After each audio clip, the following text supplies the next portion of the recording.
9. The sons of Noah came out of the boat with their father. They were Shem, Ham, and Japheth. Ham is the father of Canaan, in brackets. Ham is the father of Canaan. Someone say Ham is the father of Canaan. That's in brackets. Now, the Bible wants you to note that. So he put it in bracket. He said, let's first result. The story we're about to tell you, this story we're about to tell you, Ham and Canaan will play a role. So he puts it in bracket. That was too forward. After all, Shem is meant to be the firstborn. Shem, Ham, Japheth. But it says Ham is the father of Canaan, which we'll be talking about shortly. That's another way of the Bible telling you we want to talk about Canaan shortly. But for now, keep it on the tab. All right? Next verse, verse 19. From these three sons of Noah came all people who now populate the earth. So each and every one of you, each one of us, we derive our origin from either of these three. You are either a Shemite, your great-grandfather must have been a Shemite, Shem, or Ham, or not hamburger, or Japheth. Whether European, Asian, African, Caribbean, everybody comes from either of these three. You either came from Shem, or you came from Ham, or you came from Japheth. Say, I hear. All right. Verse number 20. After the flood, Noah began to cultivate the ground. And he planted a vineyard. Somebody say cultivate. After the flood, Noah began to cultivate the ground. Some translation says Noah began to be a farmer. Somebody say farmer. He began to be a farmer. And why was he cultivating the ground and becoming a farmer? Why? What's the reason? The reason is simply because they just came out of the ark. The waters of the flood have swept away all vegetation and all crops. Everything swept away by the violent force of the flood. So everything was gone. The flood swept everything away. So Noah now began to cultivate. Somebody say cultivate. He began to cultivate or began to be a farmer. He began to be a farmer. And for the good of who? For the good of who? For himself? Talk to me. Was this going to be for himself alone? No. It was going to be for who? For his wife, for his sons, and their wives. But he took the bull by the horn. He took the lead. He wants to cater for his family. So he began to cultivate the ground. He was cultivating the ground and becoming a farmer so there will be enough food for Shem, Ham, Japheth, and their wives. And of course, Noah's wife, 8 of them. I mean, that gives me a picture of a man who means good for his family. That gives me a picture of a man who means well, who wants to nurture, nourish, take care of his household and family. He gives me a picture of a man who loves his family.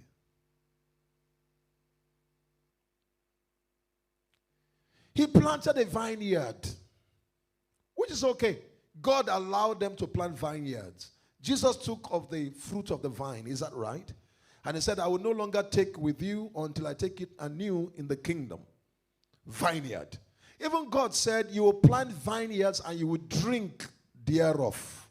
When God was pronouncing the blessing of those, of when you labor, you eat of the fruit of your labor. He said, you plant vineyards and you eat. But if you disobey the word of the Lord your God, he says, you plant, another will eat.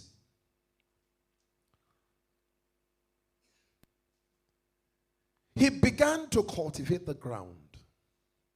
He didn't only take care of them spiritually, physically, in terms of provision.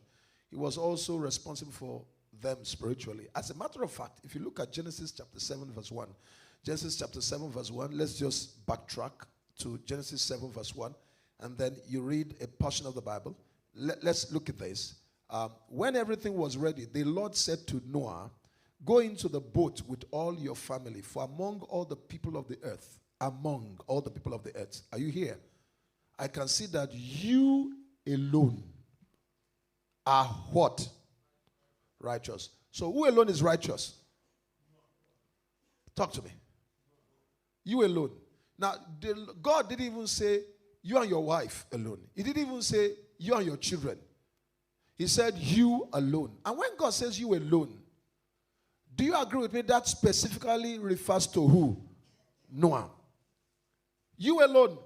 In fact, when you read this narration later in the epistles, Peter talked about it, all right, when he says Noah was the vexed, the righteous soul of Lot, and in the days of Noah also, God considered Noah. And in fact, in Genesis chapter 6, God said to Noah, only you have found favor in my sight. You remember that? Only you. So now here, you alone. Who alone? Noah. So, but if God says only you are righteous, you alone are righteous. How many people got into the ark? How many people apart from Noah? Tell me. How many people? Bible scholars? Talk to me.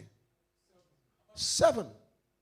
Apart from Noah, 7. 3 sons, their wives, and his wife. 7. So on whose ladder were they riding? On whose shoulder were they riding? On Noah. So I want you to note this. You alone is righteous. That's what God says. You alone. So, but I'm going to give you the opportunity.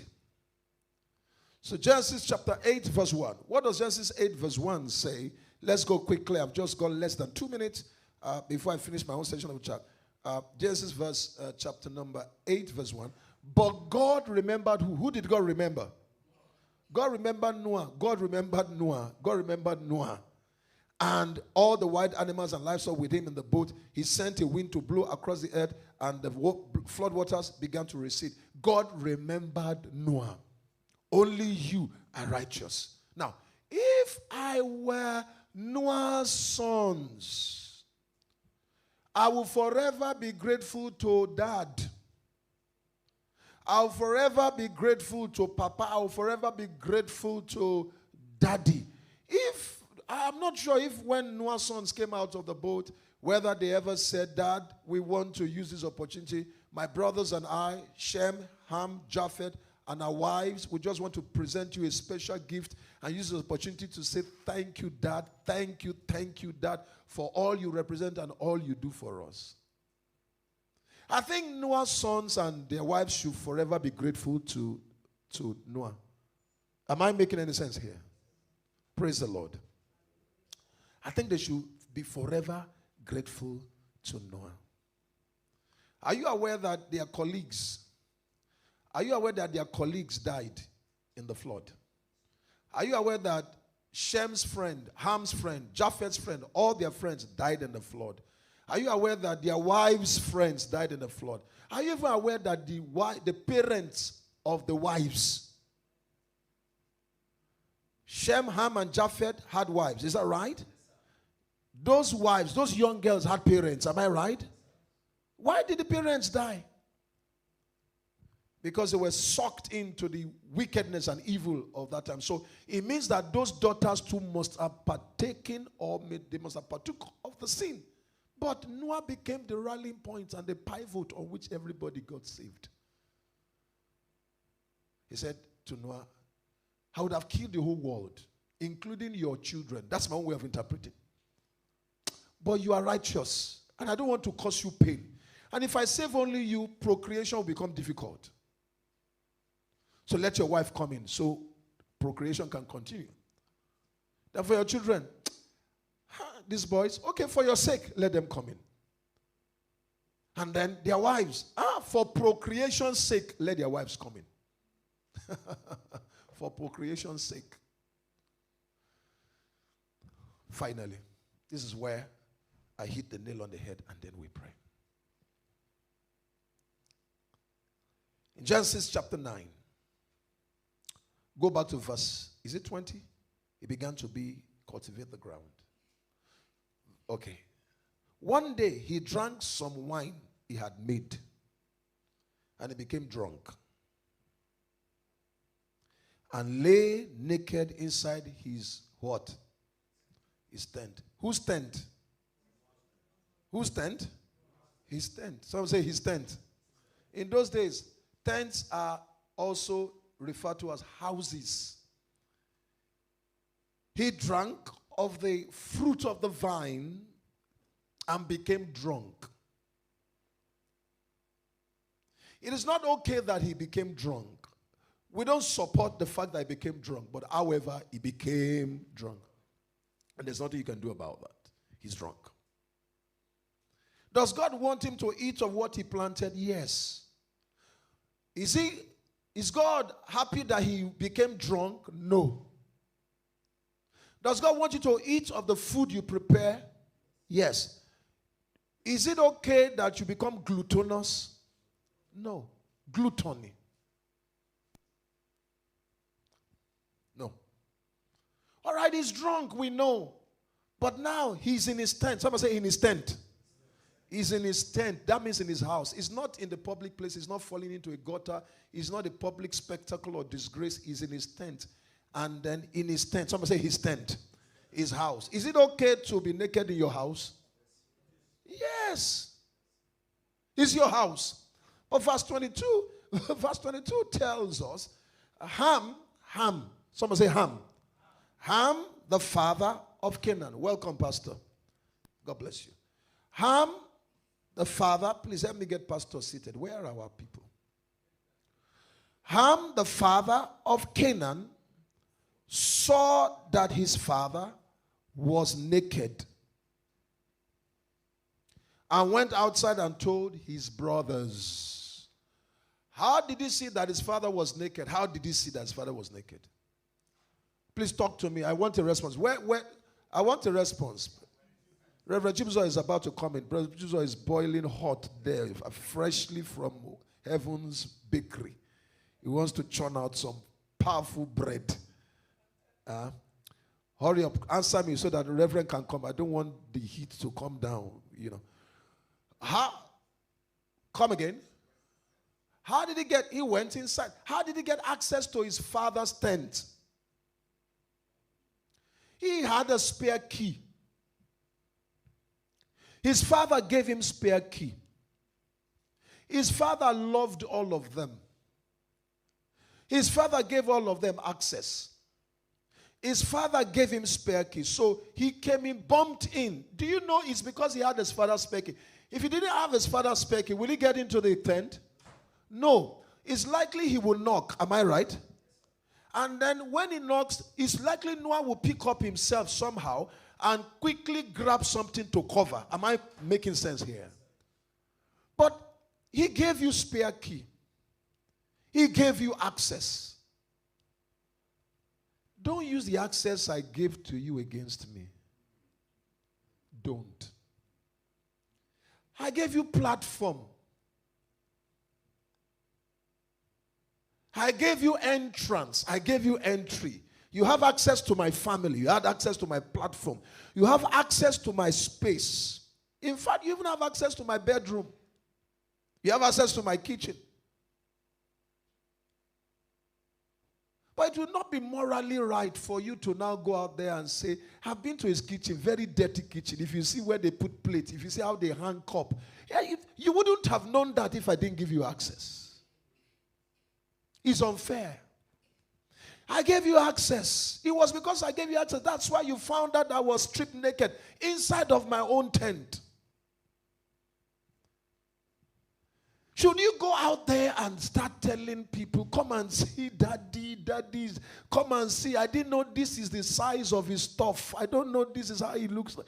I gave you access to my tent. Don't use it against me. What is my admonition this morning? Let's be careful. People who have been a blessing to our lives, they gave us access. They gave us opportunity. Stop maligning them. I had a dream this morning, overnight, and one of my son in the Lord was accusing me in that dream. It was a terrible dream, terrible accusations. And I woke up, maybe that's why I'm giving this charge, but it's not the reason I'm giving the charge. Terrible accusation. And I said, shit, because I gave you access.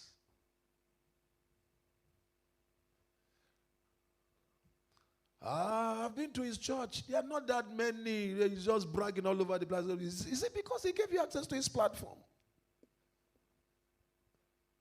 I've been to his house. No big deal. Oh, come and learn. He just boasts. He just be. I know him. Because he gave you access.